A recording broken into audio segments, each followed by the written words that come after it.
Blake Lively appears to be done. Megyn Kelly has been on a mission to uncover all of Blake's lies, and the evidence she is presenting has completely undermined Blake's case. I will happily participate in releasing any further leaks that they have because the truth should be out there. What does she have to fear if she's telling the truth? But you can rest assured that based on the investigation we've done, the text messages we have, the receipts that'll go along with that complaint, she's dead in the water. Using her own attorney, Megyn Kelly is bringing important evidence receipts to the table that definitively demonstrate Blake's deceit and distortion of the facts from the beginning. However, Blake's motivations may be much more narcissistic and sinister than anyone could have ever thought. Blake Lively was no victim here. She was in control, she was in power, and she took over this film. From threatening to boycott the movie if her ridiculous demands weren't fulfilled, to intimidating Justin Baldoni with her best friend Taylor Swift and husband Ryan Reynolds. She was such a brat that she wanted to control every scene, wanted to see all the dailies, wanted to do her own cut and did her own cut of the movie. All this is very unusual for just an actress in the film, even if she's the lead, and that she's now tried to turn this whole thing into a PR victory for her to get past what appears to be the fact that she is an egotistical. As we can see now, Blake appears to have had a sinister master plan from the beginning, and this goes far beyond a straightforward sexual harassment lawsuit. As everyone is aware by now, Blake Lively has filed a lawsuit against Justin, alleging that he harassed her and launched a smear campaign against her.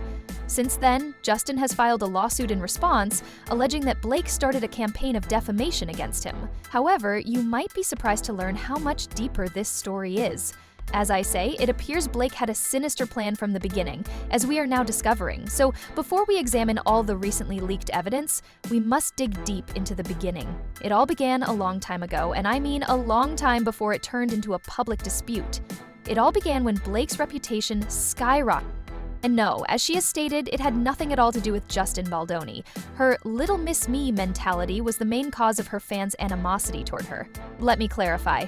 People immediately began to sense something fishy about Blake when she was interviewed to promote her and Justin's movie, It Ends With Us.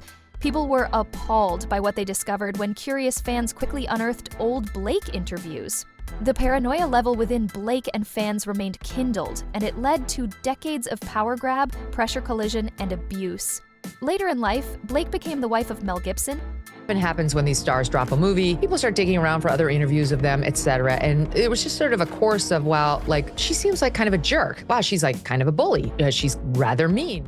In an attempt to improve her public image, she went on the defensive and accused Justin and his public relations team of fabricating unfavorable reports about her.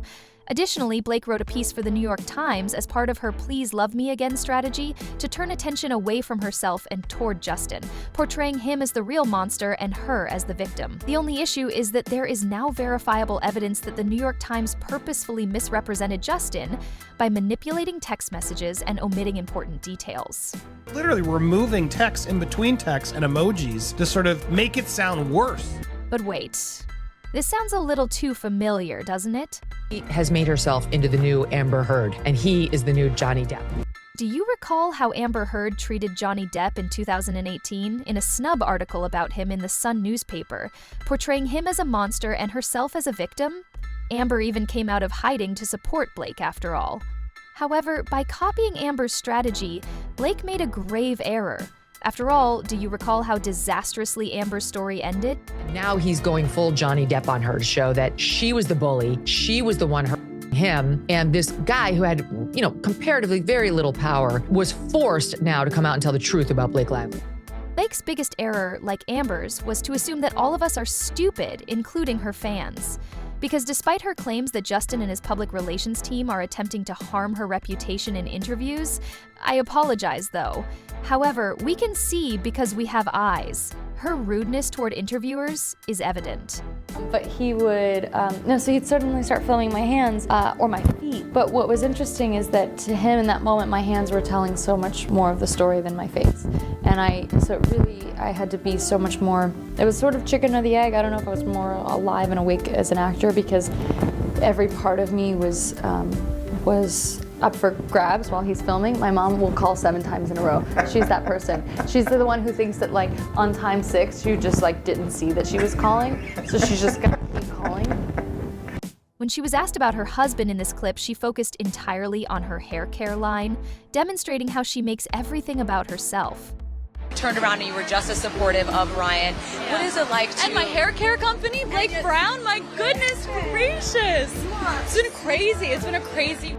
Most importantly, as this next clip demonstrates, she appears to have little regard for real victims and is tone deaf to the movie's theme. It's going to affect people and they're going to want to tell you about their lives. So if someone understands the themes of this movie, comes across you in public, and they want to really talk to you, what's the best way for them to be able to talk to you about this? How would you recommend they go about it? Like asking for like my address or my phone number or like my location share. Or I could just location share you and then we could... Additionally, Justin Baldoni's lawyer is preparing to literally crush Blake Lively into oblivion, just as Johnny Depp's lawyers completely destroyed Amber Heard. Going to sue Blake Lively too? Into oblivion, Megyn. Wait till you see this lawsuit. And a fun fact, too, Justin Baldoni is also being represented by Megyn Kelly's attorney. However, as we also stated at the beginning, Blake's actions were not only a last-ditch effort to preserve her own reputation, they may have been part of her evil master plan to steal Justin Baldoni's film from him from the beginning. This is demonstrated by the innumerable texts that Justin exchanges with Blake, as well as with the producers and editors. She used these allegations of sexual harassment and she used these allegations of bullying to try and leverage her position so she could be the de facto director. Justin Baldoni, who was not only the film's star but also its writer and director, appeared quite taken aback when she found out that Blake had created her own director's cut of the movie and that no one was permitted to see it. Executive producer to have a competing cut of a film is incredibly bizarre, but when she starts threatening people and saying, I'm not going to promote the film, I'm not going to do anything unless you use my cut, that's when it starts to be awfully incendiary. And that's not all. Additionally, Justin was shocked to discover that Ryan Reynolds, Blake's husband, actually contributed to the writing of some of the scenes. This is totally inappropriate, and no one even brought it up to Justin. Iconic rooftop scene in this movie, my husband actually wrote it. Nobody knows that, but you now. Not to mention that during the premiere of his own movie, Justin was compelled to go to the basement with his loved ones. Been one of the most beautiful nights of my life career-wise. I literally was sent to the basement with all my friends and family for over an hour because I wasn't allowed to be seen. She didn't want me anywhere near her or the rest of the cast. Blake Lively was such a brat that her and Ryan Reynolds specifically requested during the premiere that they did not want him to attend his own. This merely serves as more evidence that she intended to steal the movie and take center stage. However, now that Justin's lawyer is prepared to examine a wealth of evidence against her, the tables are gradually shifting, and Blake's future appears to be very bleak. Documents actually don't lie, people do, and it's important that everyone sees all of the documents that are involved in the case because there are people that have been destroyed as a result of the allegations that have been made so far in this case. Here are a few of the lies we now know she has been telling, without further ado. First of all, the entire story of bee-beating, Blake claimed that Justin had beat her baby and invaded her personal space by showing up without permission while she was undressed. However, Blake's entire claim is called into question by recently leaked text messages, because Blake actually invited Justin to her trailer while she was pumping milk for her infant, as is evident from their private correspondence. As Blake's message states, "I'm just pumping in my trailer if you want to work out our lines," this is the unmistakable evidence. Additionally, it's evident from Justin's response that he wasn't in a rush to get to her trailer when she might have been indecent. Copy. "We're having dinner with the crew and we'll go there." However, this demonstrates that Blake established the limits based on her comfort level. It's just an example of how she loves to play the victim. And then the one about, he burst in on me uninvited when I was breastfeeding my child. She says we should run lines together. He's like, anytime. And she's like, come on over. I'm breastfeeding the baby in the trailer, but come on over. Yes. Blake claimed that Justin Baldoni's best friend and lead producer, Jemay Heath, had shown her extremely offensive and pornographic content. Blake dismissed the incident as a really horrifying episode of her being harassed, but her lawsuit left out some very important background information. For example, the movie script contained a scene about a birth, and the producer showed her a video of his own wife giving birth. Because when that, because so often we see births in movies and TV and they just look so fake. It's like a 3-month-old baby that comes out of, and I just wanted it to feel very real. Additionally, as we now know, the video was tastefully done and rather artistic in order to convey the beauty of giving birth. There is nothing harassing or pornographic about it. He showed her a still shot from his wife's delivery of their child, which I've also seen. You can't see any R-rated parts at all. It's actually a really lovely artistic photo. Blake also viciously accused Justin of making offensive remarks about her body and weight, effectively fat-shaming her in the process. The situation got so bad that Ryan Reynolds even called Justin to his penthouse, where he allegedly reprimanded and cursed at him. Blake also included other people in the mess besides her husband. According to reports, she also manipulated and reprimanded Justin by using Taylor Swift. She threatened Justin in additional leaked texts, claiming that Ryan and Taylor were her dragons and that she was the legendary Khaleesi from Game of Thrones. When Megyn Kelly puts it in perspective, just hear how humiliating it truly sounds. He says we should run lines together. He's like, anytime. And she's like, come on over. I'm feeding the baby in the trailer, but come on over. Like, it's written there, black and white. She invited him in, and a lot of women are comfortable having someone around when they breastfeed, so it's not so weird, especially out in Hollywood, for him to assume, yeah, I guess she's fine with this because she did let him in. Ryan Reynolds comes off terribly. He had them over to their penthouse in New York, and Taylor Swift was believed to be there, according to this latest complaint. Not within the purview of an actress, and that after that, they have text messages in which Blake tells Justin, this is in the latest lawsuit, I know you've never watched Game of Thrones, but when you get around to watching it, you'll realize I'm Khaleesi, and these are my dragons, and I have the best dragons in the business, right? Ryan Reynolds and Taylor Swift. However, it's possible that Blake didn't finish watching Game of Thrones because, if my memory serves me correctly, her story didn't end well. I'm sorry, Blake Lively comparing herself to Khaleesi has to be one of the wildest cases of self-fulfilling prophecy I've seen to date. Like, everyone's making fun of her for saying that, but what's more Khaleesi than being a once beloved public figure who stood to win it all and lost it in a fiery rage? It is giving twin. She's absolutely accurate. And just like in Game of Thrones, in the end, those dragons did not mean shit. But alright, anyway. Thus, it is true that Justin asked his personal trainer, hey, how much does Blake weigh? Once again, Blake blew it out of proportion after learning about it. There is a pattern of taking things out of context, as we have already seen.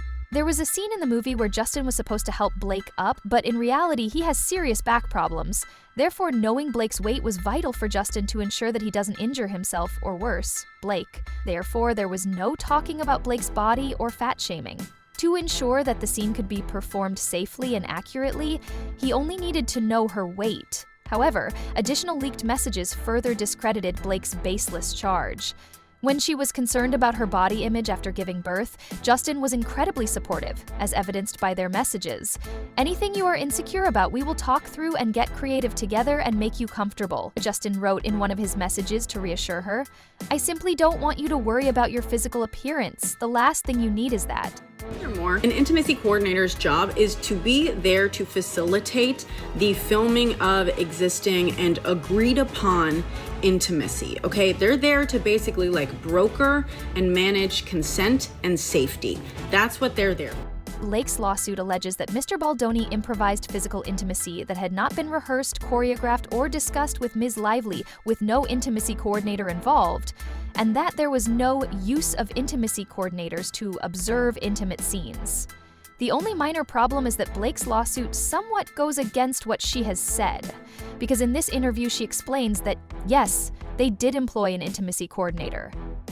Chemistry with Justin also was off the chart. And Blake, you always have a vision. Mm-hmm. So talk to me about how sometimes you were even the intimacy coordinator in some of those sexier scenes. Like we saw you. That shouldn't be happening, by the way. I just want to be clear that you should not be the intimacy coordinator. You should definitely hire intimacy coordinators, which we did have. Well, they could. Which is it then? How about these real text messages between Blake and Justin if you're still not sure about this one? I recently hired my favorite new intimacy coordinator. I'll arrange for you to meet. Blake replies, I feel good. Can meet her at the beginning.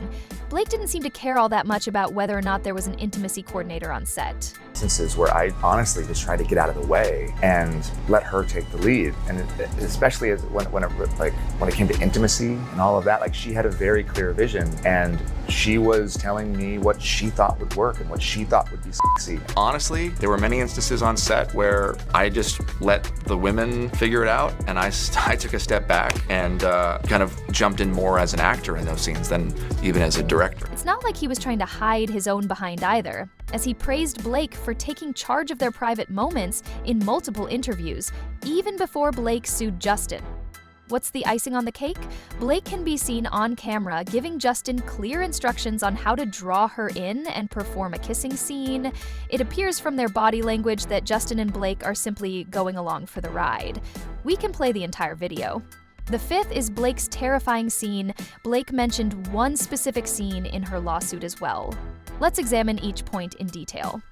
Blake and Kitty Sides both find her funny as she introduces herself to a neighbor, because practically everything she said backfired spectacularly.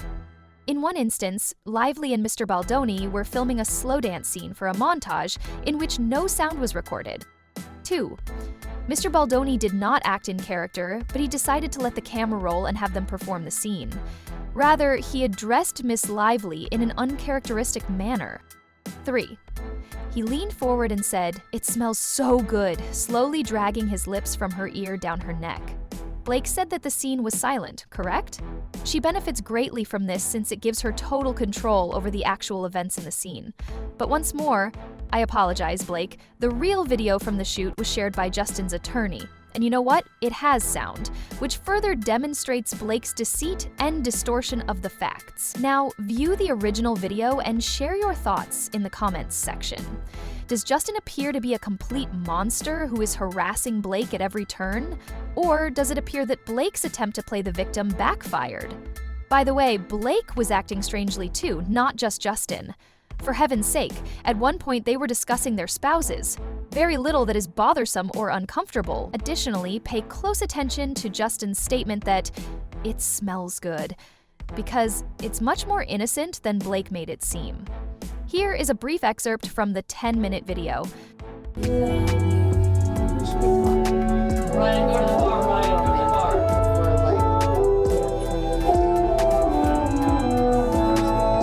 What's even more shocking is that Blake's lawsuit stated, quote, "Because there was no sound, nothing needed to be said." But Blake, I'm sorry, in the scene, isn't this Blake herself telling Justin that they need to speak? So yes, please share your thoughts on this madness with me. What about the plot twist? You won't believe this, I assure you. In order to prevent Justin Baldoni and his attorney from disclosing any and all text messages or other evidence against her, Blake has now issued a gag order. God forbid Justin stands up for himself. Here's the cracker, though. That she's had her shot against him, and she's severely damaged him with that New York Times piece and this complaint, which she managed to get leaked. Now she wants a complete gag order. Poor Blake. Why should Justin be able to release snippets to the media without the full context? That's what she said. That's what she did. What do you all think of this, then? I guess the question is straightforward. Has Blake been playing the victim and lying all along, and now thanks to Justin Baldoni and Megyn Kelly's attorney, her purported evidence is blowing up in her face? Or is she actually a victim in all of this and her claims still have some merit? Please share your opinions in the comments section below, and as always, click the subscribe and notification buttons. Don't forget to watch more of our videos as we discuss the most recent celebrity news.